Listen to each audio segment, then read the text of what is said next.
Hey everybody, it's Jason Blaha here, and it's time for another full body workout. And I started with some front squats here, and I just went really light because I'm definitely noticing now that I've had a couple days to heal a little bit, there's definitely a strain in my left spinal erector. It's kind of spreading all the way around to my left oblique. So that whole side, and it's tending to cramp even when doing light front squats. Nothing else seems to be bothering it. But I don't want to completely nurse the area. So even though there's some pain there, what most experts will really tell you when it comes to back pain like that, unless you have a serious debilitating issue, you don't want to nurse these things.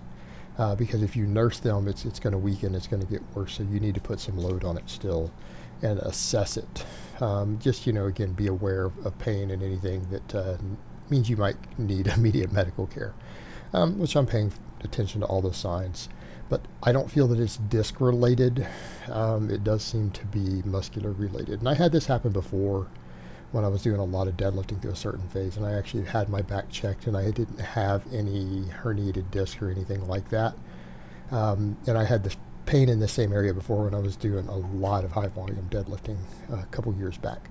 So again, it's most likely my spinal erector, and I probably am going to just adjust my squat style to compensate. And I think switching to just front squats for a little while and building those up and then going back to back squats will probably be fine.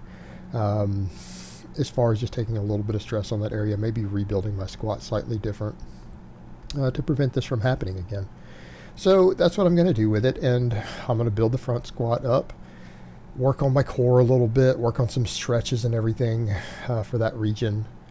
So there's some stretches and stuff I do laying down on the ground where I pull my knees up one at a time and rotate the leg and everything. A lot of those can be found online.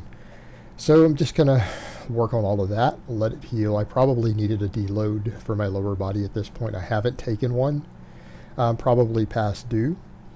And I'm kind of seeing those signs. So it's like, okay, I'll just deload with front squats. Doesn't matter that I'm cutting. Doesn't matter. Because, you can't let yourself get hurt because you're pushing things beyond their limits, especially at my age. I've had too much time in this game to let myself fall victim to silly ego nonsense like that. So I decided to go a hair heavier today on my bench. I ended up doing like 4s instead of 5s with it, but I just felt like I needed to adjust the load a little bit just to stimulate a little bit of strength there. And I can always go back to 5s next week.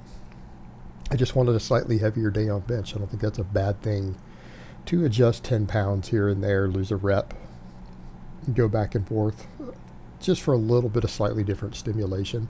Honestly, there's not much difference. So if you add 10 pounds to an exercise and lose 1 rep on your work sets, we're not dealing with that much different of a training stimulus. But again, it's just a slight little variation. Again, not really that much. So we did our closed grip bench, then I did my weighted pull-ups.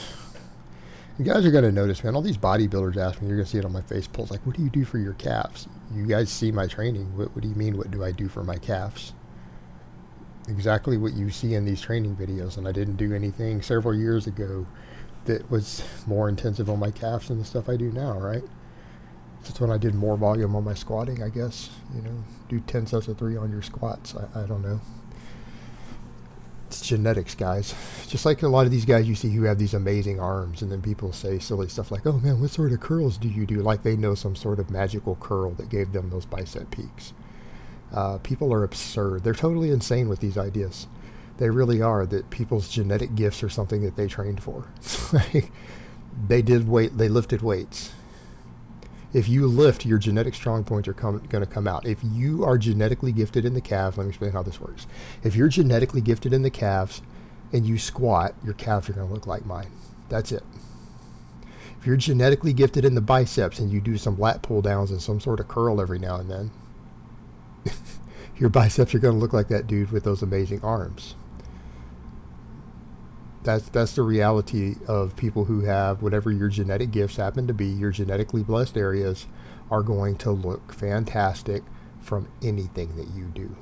That's the real world. So the worst thing you can do is see someone who has a body part that you think is really phenomenal and think that they did some special training for it. If it looks way above average, they may not be doing anything special for it at all. That's almost guaranteed to be genetic, right? It's guaranteed to be genetic. I don't train my calves. I don't train my calves. I do exactly. There you go. I'm training them right now. I'm squatted down. So back to these pull-ups. So yeah, I did pull-ups, and I think for a little while I'm going to specialize in the press for a little while. You know what? It is one of my favorite lifts. I spent a lot of time working on it last year, really getting it up, and then I let it slack off just a little bit during this phase of my training, and I'm going to refocus on it a bit. Because again, I think that's going to kind of bring home my point about certain big compound movements being people's solutions to stuff. I think if I really focus on the press and my pull-ups quite a bit, as I continue to lean down and even build their strength base, let's assume maybe they don't build everything while I'm cutting that well, but finish my cut and then have built that base and that work capacity and those, all the muscles involved with those, and then, you know, clean bulk and put on 5 pounds. It's going to look totally different. And I think that's what I need to do to make my point. You know, because I tell people that stuff that, you know, look, for you leaner guys, man, the press is one of those premier exercises that's going to give you that old school golden era bodybuilder type look, right? It really will. That exercise is responsible for a lot of the look those guys had in their whole shoulder and upper chest and everything. It really is. And it's a fantastic all-around exercise. And so maybe if I just get real strong at it again as I lean down, I'll be able to use that as an example, right? I'll be able to use that as an example. Now, will that compare with the guys who are blasting a bunch of tren? Probably not. They'll probably still have, you know, slightly better shoulders than me. That just is what it is. But for someone who's not blasting a bunch of tren, it'll probably help get that look. So I decided to do some triples today. I went up just a hair on the weight over what I did my 5s with last time, because I wanted to do more sets and get, again, some heavier weight in on my Friday, and then I'll go back to 5s again on Monday. So I did 7 by 3, right? But the thing is, I decided to go ahead and get to that 7th set and see if I could push it out, and I ended up being able to do 5 reps. So even this weight for 7 by 3 was a hair light because I had 2 reps still in the tank on the 7th set. But that's okay. We're just going to keep pushing this lift up. You know, just good, solid reps, lots of volume as far as, you know, 3s, 5s, all that. Good amount of workload. I'm going to do more total sets every week of the press than my other lifts. Really build this exercise up again. Get my press back up to 225 plus again. I want to do that at a lighter body weight. I want to do that at under 200 pounds. So that's, again, one of those things that I think as I diet down and improve at this lift, that'll be one of those lifts that people say, okay, that's actually legit. Dude weighing under 200 who can press 225 in his 40s, strict press overhead. I don't think anybody will be able to shit on that. You know, let's be realistic here. That's pretty rare. That's pretty rare. So I think that's kind of a goal I want to reach toward, just for my own fun. I don't even know if that's the only, I guess strength lifting is competitive there, but this is just an old school, fun, all around basic lift. And so for me, even though it may not be something I'll do competitively, I like the lift, and I think it's a great functional exercise that is just fun, and it's fun to show off with because not a lot of people are really strong at the press, you know.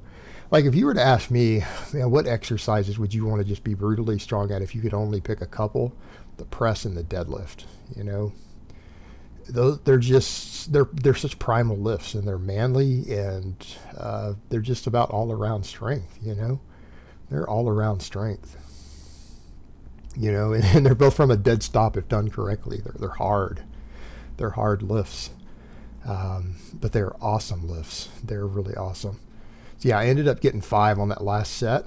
And then we throwing in some face pulls again, just for that extra shoulder work. You know, we could argue I might not get that much out of these. Again, this is where, you know, the bodybuilders and people be like, what the hell do you do for your calves? I'm like, I don't train my calves, guys. I really don't. And people will say, oh, it's because you got fat. No, I had big calves before I ever got fat. I had big calves as a teenager. It's genetics. My calves get big from running. I can go running.